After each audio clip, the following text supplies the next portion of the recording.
list is that you actually have to call the county, you actually have to ask them for that, they actually have to tell you, you have to send them a check and then send it to you, and then you still have to process it. Versus on the list broker list, you can ask them, give me 1,000 records, and then they send it to you in an Excel spreadsheet, and then you quickly filter it down. So it's a faster way, but it's also the more expensive way typically. So just keep that in mind. That's my point here. You can also ask for the tax roll. Now the difference between the assessment roll and the tax roll is the different offices it comes from.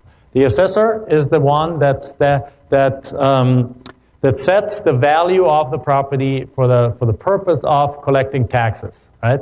So sets the value. So basically, if you have an example in a house, if you have a house that you bought for $200,000, and the county assessor sets the house value at $150,000, and that is the county assessed value. That has not necessarily anything to do with the real market value. It's in this case 3/4 of it. And in California, as we know, it's all doesn't have to do anything with the real market value.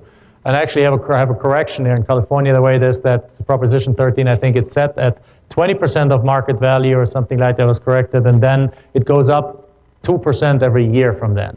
But it still has really nothing to do with the real market value of the property. So it's a value that they then take. And the assessor is kind of like the mother of all in the county. The assessor takes, they assess the value. They also have the information about who owns the property, where does the owner live of the property, where does the owner of the property live.